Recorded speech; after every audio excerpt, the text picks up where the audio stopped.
આ તરફ ગુજરાતના ખેડૂતો પર આવી રહી છે બેહિસાબ આફત અને માવઠા પહેલા ગુજરાત પર ધુમ્મસની ચાદર છવાઈ છે। રાજ્યમાં ઠંડી અને માવઠાનો ડબલ એટેક ચાલી રહ્યો છે। માવઠાની આગાહી વચ્ચે વાતાવરણમાં પલટો જોવા મળ્યો છે। રાજ્યમાં વાદળછાયા વાતાવરણ વચ્ચે દાહોદમાં માવઠું થયું। સિંગવડના ગ્રામ્ય વિસ્તારમાં કમોસમી વરસાદ વરસ્યો। આ તરફ સાપુતારામાં ગાઢ ધુમ્મસની ચાદર છવાઈ। સાપુતારા મિની કાશ્મીર બન્યું હોય તેવા નયનરમ્ય દ્રશ્યો જોવા મળ્યા। તો બનાસકાંઠા, મહીસાગર તેમજ પંચમહાલમાં પણ વાતાવરણમાં પલટો આવ્યો। વહેલી સવારથી ધુમ્મસભર્યા વાતાવરણથી વિઝિબિલિટી ઘટી હતી। વાદળછાયા વાતાવરણ વચ્ચે રાજ્યમાં ઠંડીનું જોર છેલ્લા 3 દિવસથી ઘટ્યું છે। રાત્રિ દરમિયાન લઘુત્તમ તાપમાનમાં રાજ્યના તમામ જિલ્લાઓમાં ઘટાડો નોંધાયો છે, પરંતુ કચ્છના નલિયામાં હજુ પણ ઠંડીનું જોર યથાવત છે। આ ઉપરાંત અરબ સાગર તરફથી આવતા ભેજવાળા પવનોને કારણે ગુજરાત ઉપર જાણે ધુમ્મસની ચાદર છવાઈ છે। બીજી તરફ અરબ સાગર તરફથી આવતા પવનો બંનેની દિશા વિરુદ્ધ હોવાથી વરસાદની સંભાવના પણ દર્શાવવામાં આવી છે। હવામાન વિભાગે ભર શિયાળે માવઠાની આગાહી કરી છે। હવામાન વિભાગના મતે 26 થી 28મી સુધી ગુજરાતના ઘણા ભાગોમાં થઈ શકે છે માવઠું। સૌરાષ્ટ્રથી લઈને દક્ષિણ ગુજરાત, મધ્ય ગુજરાતથી લઈને ઉત્તર ગુજરાત સુધી માવઠું કહેર મચાવશે। હળવોથી મધ્યમ વરસાદ ખેતરોમાં ઊભા પાકની પથારી ફેરવશે। થંડરસ્ટોર્મ સાથે હળવો વરસાદ થઈ શકે। માવઠાની આગાહીથી ખેડૂતો ચિંતામાં મુકાયા છે। इसमें मेनली जो डिस्ट्रिक्ट है, उत्तरीय जो डिस्ट्रिक्ट है गुजरात रीजन की एंड कच्छ में, एंड जो पूर्वीय जो एक्सट्रीम डिस्ट्रिक्ट्स है गुजरात राज्य की, और दक्षिणी जो राज्य नवसारी, वलसाड, डांग, दमन, दादरा नगर हवेली, इसमें ऐसा लाइट विथ थंडरस्टॉर्म एक्टिविटी होने का चांसेस है। આ તરફ હવે માવઠાને લઈને અંબાલાલની મોટી આગાહી કરવામાં આવી છે। પશ્ચિમી વિક્ષેપને કારણે માવઠું ત્રાટકશે, ત્યારે રાજ્યમાં 26, 27 અને 28 ડિસેમ્બરે વાતાવરણ પલટાશે। દેશના કેટલાક ભાગોમાં હિમવર્ષા થવાની પણ શક્યતા વ્યક્ત કરવામાં આવી છે। તો હિમવર્ષાની અસર ગુજરાત પર થશે અને મહેસાણા, પંચમહાલમાં કમોસમી વરસાદની આગાહી કરવામાં આવી છે। આ તરફ સાબરકાંઠા તેમજ ગાંધીનગરમાં પણ માવઠાની શક્યતા વ્યક્ત કરવામાં આવી છે। અમદાવાદના હવામાનમાં પણ પલટો આવશે અને 25 થી 28 દરમિયાન હવામાનમાં મોટો ફેરફાર થશે। જામનગર, રાજકોટ, મોરબી, સુરેન્દ્રનગરમાં મોટા ફેરફાર થઈ શકે છે। માવઠું થવાની અત્યારે કારણ એક મજબૂત શિયાળાનો પ્રથમ પશ્ચિમી વિક્ષોભ આવી ગયો છે અને આ પશ્ચિમી વિક્ષોભની અસર જબરી છે। પાકિસ્તાન થઈને અરબ કન્ટ્રીમાં થઈને પાકિસ્તાનમાં થઈને દેશના ઉત્તરીય પર્વતીય પ્રદેશોમાં મજબૂત વેસ્ટર્ન ડિસ્ટર્બન્સ અને જેટ ધારાના સહયોગના લીધે આ પશ્ચિમી વિક્ષોભમાં જબરદસ્ત ફેરફાર થશે। લગભગ દેશના ઉત્તરીય પર્વતીય પ્રદેશોમાં, હિમાચલ પ્રદેશમાં બરફવર્ષા થશે। લેન્ડસ્લાઇડથી સાચવવું રહ્યું। ઉપરાંત જમ્મુ કાશ્મીર, હરિયાણા, પંજાબ, રાજસ્થાન, મધ્યપ્રદેશ, યુપી, પૂર્વ યુપીના છેક ભાગોમાં પણ ભારે પવનના તોફાનો, કરા અને કેટલાક ભાગમાં ગાજવીજ સાથે વરસાદ થવાની શક્યતા રહેશે, જેની સીધી અસર ગુજરાત ઉપર થશે। રાજસ્થાનના સંલગ્ન ભાગો અને લગભગ કચ્છના થોડા ભાગોમાં કમોસમી વરસાદની શક્યતા રહેશે, જેમાં ગુજરાતના ભાગોમાં મહેસાણાના ભાગો ઉપરાંત લગભગ એના એડજોઇનિંગ ભાગો તેમજ પંચમહાલના ભાગો, પૂર્વ ગુજરાતના ભાગોમાં કમોસમી વરસાદ થવાની શક્યતા રહેશે। રાજ્યના કેટલાક વિસ્તારોમાં ધુમ્મસભર્યું વાતાવરણ જોવા મળી રહ્યું છે। પંચમહાલમાં સતત ત્રીજા દિવસે ધુમ્મસ જોવા મળ્યું છે।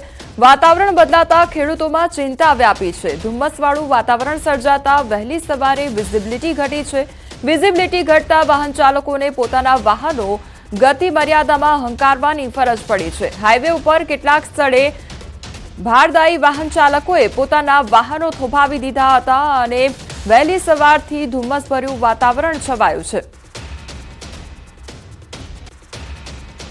આ તરફ અરવલ્લીમાં વહેલી સવારે ધુમ્મસભર્યું વાતાવરણ સર્જાયું તો ઠંડીનો પારો 12 ડિગ્રીએ પહોંચ્યો છે અને ગાઢ ધુમ્મસના કારણે વિઝિબિલિટી ઘટી ગઈ છે।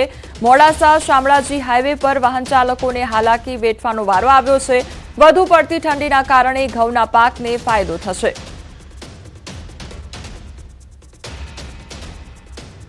હવે અન્ય સમાચાર પર નજર કરીએ તો વડનગરના સુશાસન દિવસની ઉજવણીનું આયોજન કરવામાં આવ્યું છે અને પૂર્વ પીએમ અટલ બિહારી વાજપેયીની 100મી જન્મ જયંતિની ઉજવણી કરવામાં આવી રહી છે। ત્યારે પીએમના જીવનકાળ સાથે સંકળાયેલા સ્થળો પર પદયાત્રાનું આયોજન કરવામાં આવ્યું છે. કેન્દ્રીય મંત્રી મનસુખ માંડવિયા, ઋષિકેશ પટેલ તેમજ હર્ષ સંઘવી હાજર રહેશે. જન્મસ્થળ, શાળા, તળાવ, રેલવે સ્ટેશન રૂટ પર પદયાત્રા કરવામાં આવશે. તો પદયાત્રા તાનારીરી ગાર્ડનથી નીકળી ઘાસકોડ દરવાજા સુધી તેમજ રેલવે સ્ટેશન, મેડિકલ કોલેજ, અમરથોડ દરવાજાથી પરત તાનારીરી ગાર્ડન ખાતે આવશે. આ પદયાત્રામાં ફેન્સી ડ્રેસમાં વિદ્યાર્થીઓ અને નાગરિકો પણ જોવા મળશે. ત્યારે ભારતીય બંધારણની 75મી વર્ષગાંઠની 1 વર્ષ સુધી ચાલનારી ઉજવણીના ભાગરૂપે આયોજન કરવામાં આવ્યું છે.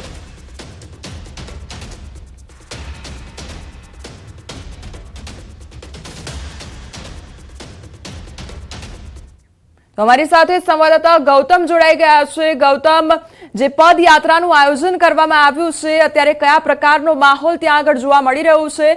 આ સાથે કોણ કોણ ત્યાં અત્યારે હાજર છે?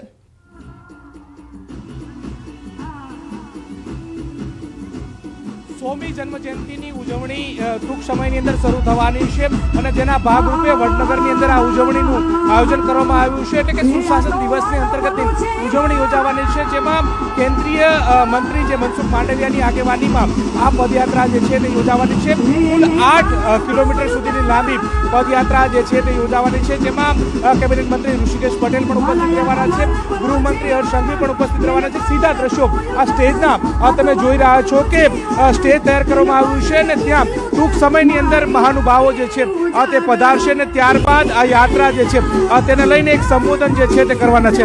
મહત્વનું સાથે સાથે એ પણ છે કે યાત્રા અંતર્ગત 15,000થી પણ વધારે જે યુવાનો જે છે તેમાં પાર્ટિસિપેટ કરવાના છે. અત્યારે હાલ તમે જોઈ રહ્યા છો કે યુવાનોમાં અનેરો ઉત્સાહ જે છે તે જોવા મળી રહ્યા છે. ઢોલના તાલે ઝૂમી રહેલી આ યુવતીઓ જોવા મળી રહી છે.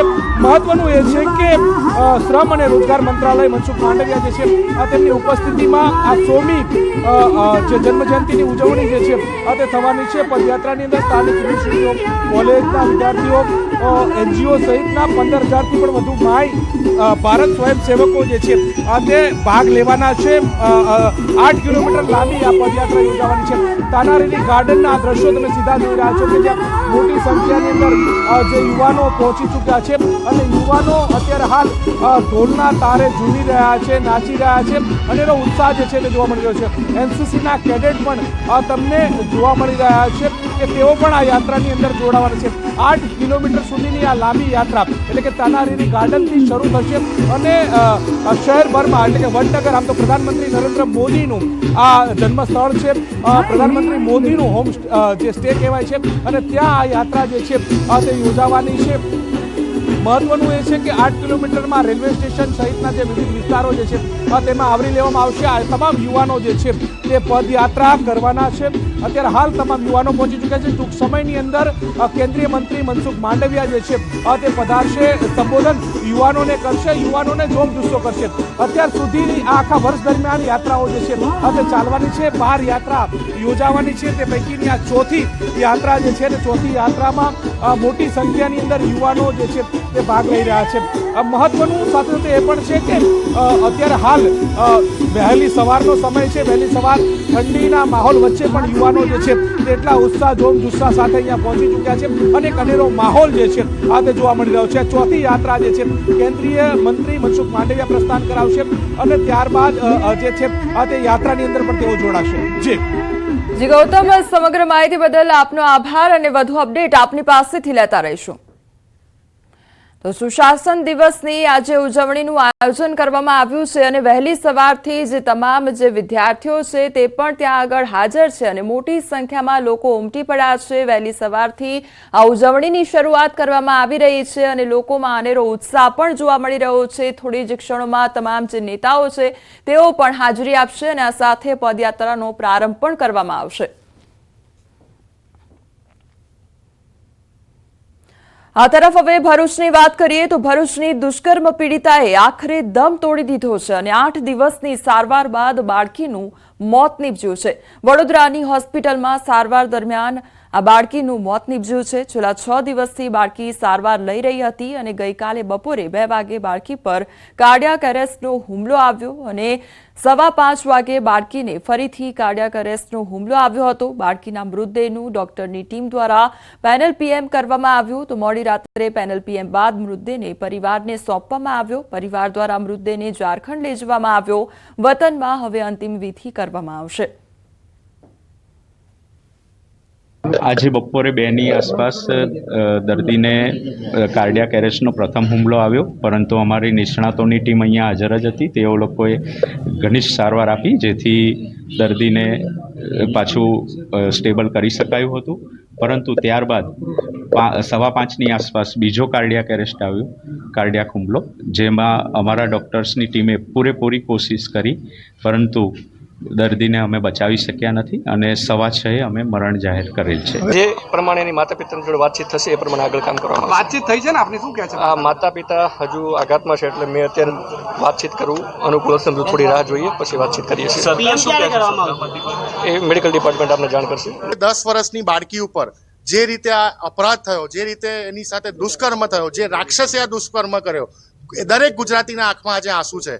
ખાસ કરીને જ્યારે બાળકીની સારવાર વડોદરામાં થતી હોય ત્યારે વડોદરાની 25 લાખની જનતામાં મીડિયાના માધ્યમ દ્વારા જેવા ન્યૂઝ ગયા, તમામની આંખમાં આંસુ છે।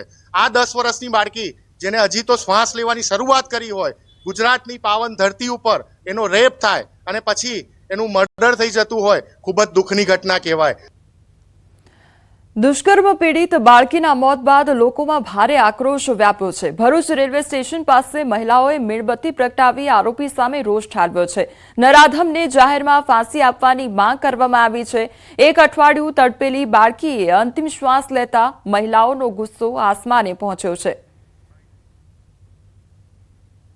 10 વર્ષની બાળકીએ જે છેલ્લા અઠવાડિયા 10 દિવસથી જે ભોગવું છે એ આપણે કલ્પનાની બહાર છે। આવા કૃત્ય કરનારને, આવા વ્યક્તિને સમાજનો, કાયદાનો કે કશાનો ડર હોતો નથી। એ પોતાની વિકૃતતા સંતોષવા આમ તેમ જોવે છે। તો આ તરફ બાળકી સાથે દુષ્કર્મ આચરનારા આરોપીના ફરી રિમાન્ડ મંજૂર થયા છે। ઝઘડિયામાં બાળકી સાથેના રેપ કેસના આરોપી વિજય પાસવાનના ફરી 7 દિવસના રિમાન્ડ મંજૂર કરવામાં આવ્યા છે। અગાઉ કોર્ટે 5 દિવસના આપેલા રિમાન્ડ પૂર્ણ થતા કોર્ટમાં લાવવામાં આવ્યો હતો। પોલીસે 10 દિવસના રિમાન્ડની માંગ કરી હતી। અંકલેશ્વર કોર્ટે આરોપીના 7 દિવસના રિમાન્ડ મંજૂર કર્યા છે। આ દરમિયાન આરોપીના પોટેન્સી સહિતના 3 મેડિકલ ટેસ્ટ થશે અને આ ઉપરાંત સ્થળિયા સિવાય પીડિતા પર અન્ય સાધનથી પણ હુમલો કરાયાની આશંકા છે અને ઘટના બાદ આરોપીએ કરેલા ફોન કોલ્સનું CDR પણ ચેક કરવામાં આવશે। ઘટના બાદ અન્ય આરોપીઓની મદદ લેવામાં આવી કે નહીં તેની પણ તપાસ કરવામાં આવશે। તો બાળકીના મોત મામલે કોંગ્રેસ નેતા શક્તિસિંહ ગોહિલે દુઃખ વ્યક્ત કર્યું છે અને કહ્યું છે કે દીકરીઓની સલામતી ચિંતાનો વિષય છે। જેવી બાળકી સાથે બળાત્કાર અને પછી જે અમાનવીય અકૃત્ય થયું હતું, એ દીકરી જીવન મરણ વચ્ચે ઝોલા ખાતી હતી। આજે મૃત્યુ સામે હારી ગઈ અને જે દુઃખદ અવસાન થયું છે, ત્યારે કોંગ્રેસ પક્ષ વતી અને અંગત રીતે દિલસોજી પાઠવું છું, એમના દુઃખમાં સહભાગી થઈએ છીએ। ભાવનગરમાં કૌટુંબિક ભાણી સાથે દુષ્કર્મ આચરનાર મામાને સજા ફટકારવામાં આવી છે। ભાવનગર કોર્ટે દુષ્કર્મના આરોપીને 20 વર્ષની સજા ફટકારી છે, સાથે 50,000નો દંડ પણ ફટકાર્યો છે। સાથે જ પીડિતાને સરકારની સ્કીમ હેઠળ 6 લાખ વળતર આપવા કોર્ટે આદેશ કર્યો છે। 2019માં પીડિતા ભાવનગરમાં ધોરણ 10ની રિપીટરની પરીક્ષા આપવા ગઈ હતી અને આ દરમિયાન પીડિતા કૌટુંબિક મામાના ઘરે રોકાઈ હતી। ત્યારે પીડિતાની એકલતાનો લાભ લઈ કૌટુંબિક મામાએ ભાણી સાથે દુષ્કર્મ આચરી પીડિતાના માતા પિતાને મારી નાખવાની ધમકી આપી હતી। પીડિતા ઘરે પરત ફરી ત્યારે વાલીને સમગ્ર ઘટનાની જાણ થઈ હતી। ત્યારે પીડિતાના વાલીએ પોક્સોની કલમ હેઠળ ફરિયાદ નોંધાવી હતી અને કોર્ટમાં કેસ ચાલ્યો હતો। ત્યારે હાલ કોર્ટે સમગ્ર મામલે સજા ફટકારી છે।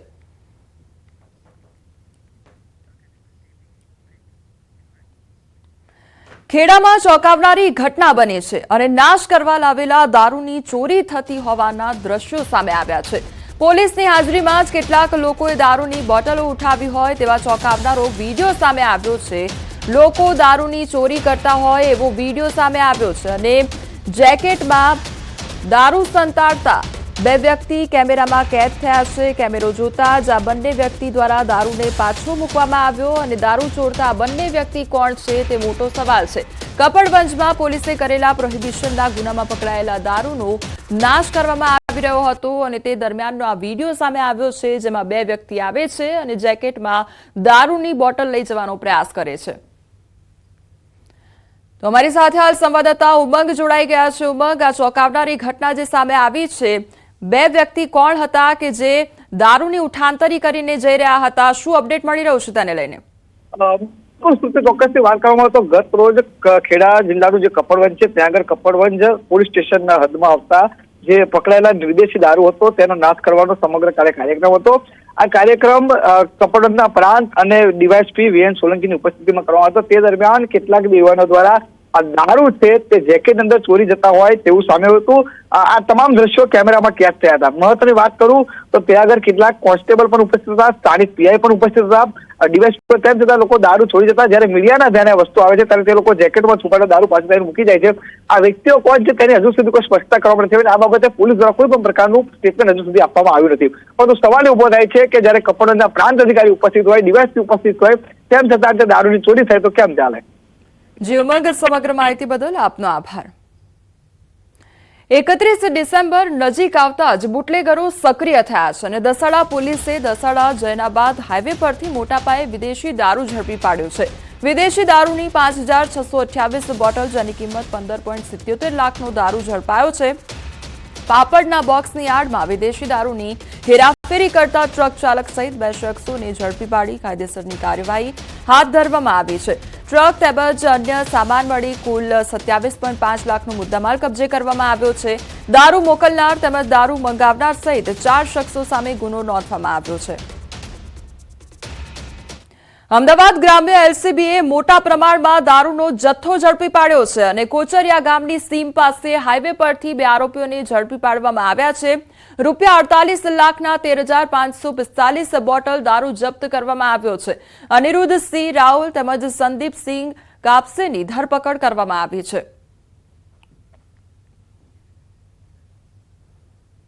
રાજકોટ શહેર એસઓજી દ્વારા કરવામાં આવેલ એનડીપીએસના કેસના મુદ્દામાલનો નાશ કરવામાં આવ્યો છે। લગભગ 71 જેટલા કેસના 83 લાખના મુદ્દામાલનો નાશ કરવામાં આવ્યો છે।